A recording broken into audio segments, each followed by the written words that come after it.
Welcome back, everybody. We have now been properly fed and rehydrated, so we're all good to go. We'll go really fast through the bans and our predictions of this match because the teams are ready and waiting on the field. So it's Devils Warriors Alliance versus MIF, and Devils Warriors have banned out the EOS and the Gila, and MIF banned the Guardian and the Oneros. So what are your predictions, gentlemen? I think it's really interesting to see the EOS Gila ban countered with the Guardian and Eros ban, just because you take out the Armor Lodges and take out the EOS Gila, suddenly your drone ships left are Rattlesnake, Vexor Navy Issue, and Ishtar. And we may see an Ishtar, Vexor Navy Issue comp, but they have to go shields at this point if they want Logi. So it kind of makes for an interesting, I'm curious to see what we're going to see. I think MIF takes this. I think they're a stronger team, but I'm really curious to see what lands on the field. I've been very impressed with Devils Warrior earlier today, and I'm going to go with them. Yep, they beat Cass earlier today. I think that warmed them up. That got them moved to some tourney action. We got Devils as well. Devils for me as well. Let's get right up into space.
Hey guys, welcome back. Thanks for sticking around through the break. I am CCP Rise here with Sir Squeebles, and we're getting started with Devils Warrior Alliance versus MIF. Yes, we are, and MIF is bringing a Shield Tinker, of course the Armor Logi banned, so this kind of makes sense. They are bringing a Vargur, a Tengu, a Vulture, and 3 Ishtars. Yep, and up against them, Devils Warrior Alliance going with Rattlesnakes, Claymore Scimitar, 3 Worms, a bunch of Molluses, 1 Hawk and 1 Stiletto. So I guess we're going to see if Devils Warriors have a way to break this MIF Tinker. They do have the damps, so we know that helps. Yeah, the damp pressure will help. If the Mollusk pilots are on top of their game, then they'll have scan res scripts in, and they will go in for the kill on any one of these other ships. I would assume an Ishtar. This is a pretty sturdy Tinker, but definitely with 3 E-War ships on field, they've got to be nervous. And instead, they're damping the Ishtars just to delay that cap transfer just in case. So the Ishtars should put out sentries momentarily. They'll have no trouble applying damage. And haven't seen any come across yet, but eventually, probably. There you see that little cap transfer chain that has to stick together through the entire match. 1 ship short here from a lot of the other Tinkers we've seen, maybe partly because of the Vargur, partly because of going with the Ishtars instead of something a little cheaper like the VNIs. You can see, of course, we are underway now. Missiles flying at that Tengu to start things off, it looks like. And on the other hand, the Scimitar is getting dealt with. He's low shields. He's boosting back up, but he's not going to be able to survive very long. I mean, that Tengu is taking damage, but he looks a lot more comfortable than the Scimitar on Devil's side. I'm trying to figure out how far away the Scimitar is exactly from the Vargur. Of course, the MIF team very immobile, but looks like they're at least able to apply quite a bit of their damage. Maybe not enough, though. Scimitar's tanking okay for right now. I have to see, I guess, if he can keep that going. And it looks like he is going to. The question is, can the Scimitar on Devil's side position himself either with transversal or with range to not take a whole lot of damage? And it looks like he's done that pretty successfully. He's going to be hitting his ASP reload fairly soon, so... Now, there's something we haven't seen before. MIF actually nosing their own Vargur to get cap.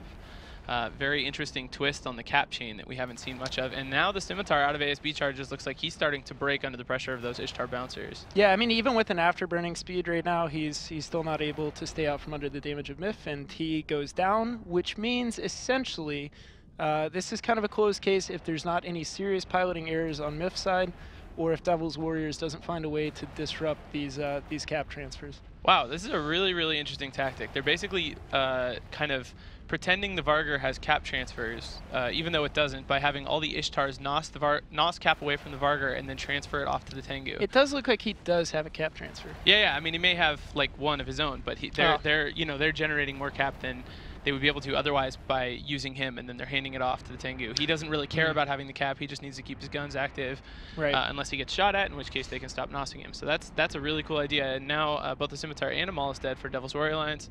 MIF looking like they're in pretty good shape right now, although they did just get a web onto the Tengu. So yeah, I'm not sure that's going to mean a whole lot because their damage will have been applying pretty well. I mean, those rattlesnakes, their damage is going to be hitting the Claymore, which doesn't have a whole lot of damage. The Worm DPS, that was all going to apply before the web, and he was tanking pretty comfortably. So the Desperation Web, I think it's a logical choice, but I don't think it's going to mean a whole lot for Devils in the end. It doesn't look like it. He's having no problem keeping that tank up. And in the meantime, Claymore starting to melt. Going after that next, take the links out. Well, the Claymore is right in on top of them, and now they're nosing off of him as opposed to the Vargur. That is another really cool thing about it. You can switch if you get stuff close to you, and then it turns into an offensive tool as well. Yeah, this Claymore thought they looked a little thirsty, and in he went, and out he goes now as he realizes what's happening. Unfortunately, he leaves with no HP. And now kind of a bad sign for Devil's Warrior Alliance. They're giving up and switching to an Ishtar, seeing if there's a chance that the tank there is weaker than it was on the Tengu.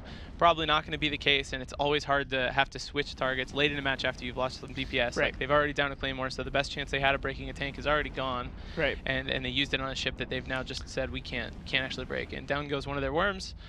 Wow, Tinker looking really, really strong from MIF. Yeah, it was really well executed. What benefited them is that Devils was really poor execution. I mean, they brought huge amounts of damps, which are awesome at slowing down or even shutting down a Tinker. If you imagine 3 Molluses with scan res damps going onto that Tengu before he can lock anything, they may not have been able to nuke an Ishtar because they're relying on those rattlesnake drones coming all the way across the field, but they would have certainly bought themselves a huge chunk of time.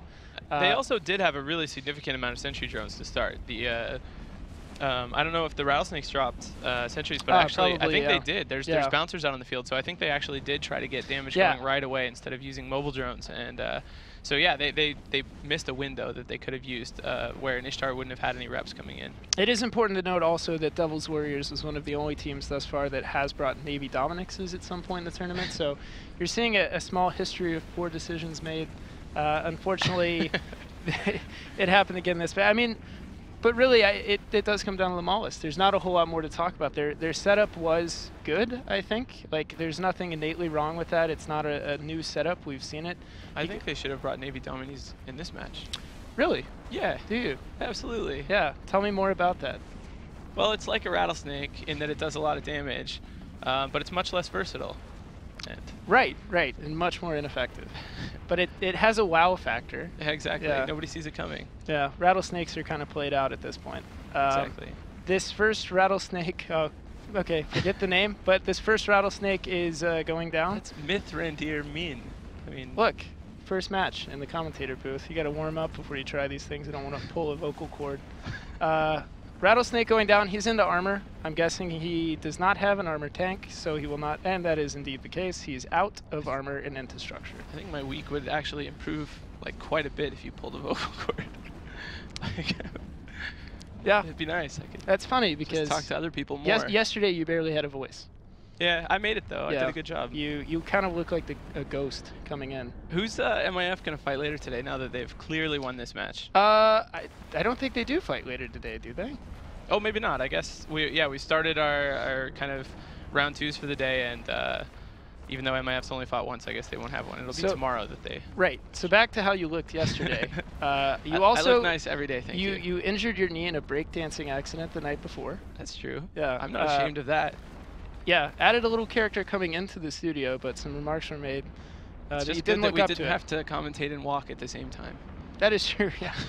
Yeah. Although, yeah. It would have been really hard, but. Oh, by the way, this rattlesnake's in low shields. Yeah. He's gonna die. Yeah. Eventually. This is a great start, I think.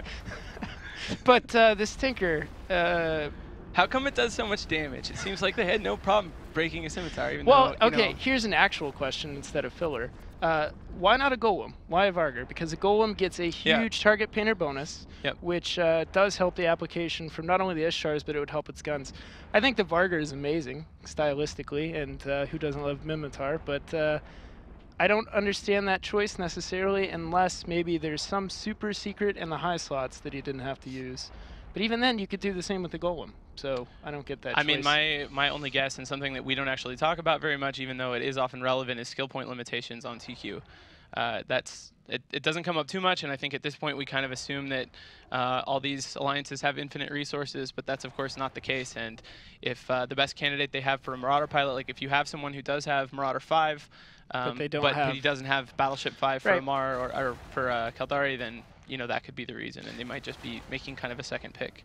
Because it is hard to think of a reason outside of some limitation. Other than they were just that confident that they thought, like, hey, Golem doesn't look that good. Can we sub a Vargur? Yeah. And, hey, there's a Stiletto still left. He's going 3,200, hopefully trying to boundary violate to free us from the remaining minute and 30. It's so nice to talk to you, though. I think having more time to discuss. Yeah. Oh, and he's down, so we're done. All right, great. Well, that was a really strong performance by that MIF Tinker, and we'll send it back to the desk and see what those guys think.